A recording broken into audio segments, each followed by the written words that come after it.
هره ګړۍ د افغانستان له ګوټ ګوټ څخه تازه او کره خبرونه وڅارئ.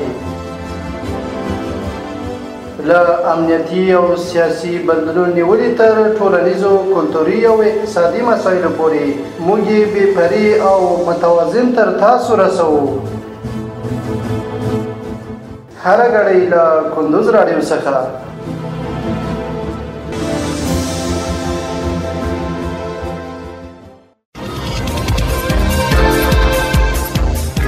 سلامونه او وخت مو په خیر.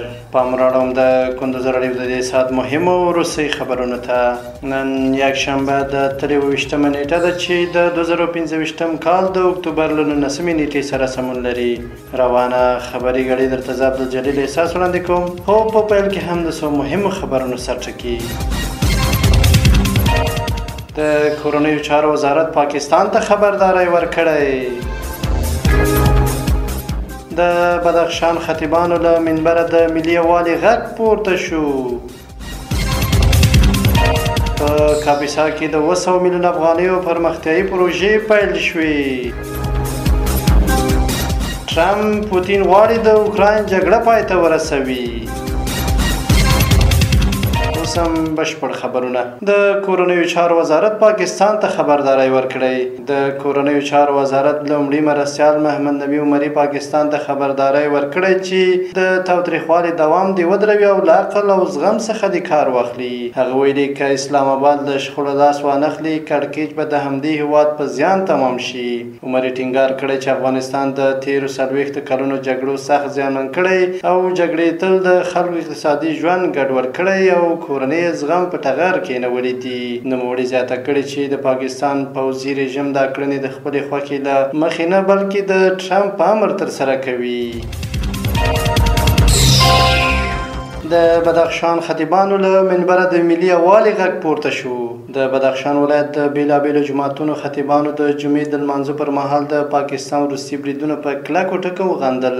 دوی ویلي افغانان د خپلې خاورې د دفاع لپاره یو موټی ملت دی او هیڅ بهرنی ځواک نشي کولی د افغانستان خپلواکي او ملي وقار ته زیان ورسوي. خطیبانو ټینګار وکړ چې افغان ولس د هر ډول بهرني یرغل او توطیې پر وړاندې د مقابلې بشپړ چمتوالی لري او که د هېواد پر خاورې برید وشي نو ټول افغانان به د یو صف په توګه د دفاع میدان ته ودرېږي.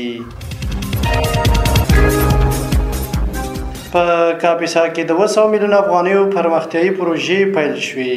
د کاپیسا ولایت چارواکي وایي د روان کال په تیرو 6 میاشتو کې د 200 میلیون افغانیو په لګښت 4 مهمه پرمختیایي پروژې پیل شوې دي. د ټولګټو چارو رئیس بحر الله بدري وایي په دغه پروژو کې د ګلدان چوک څخه تر احمد بیگ ټپې پورې د سړک او استنادي دیوالونو بیا رغونه، د نجراب سړک د پلچکونو او د دیوال جوړول، د افغانیه پچغان لارې ترمیم او د بدرآب سړک جوړول شامل دي. دغه پروژې په مرکز، تکاب، نجراب او ولسای ولسوالیو کې عملي کیږي.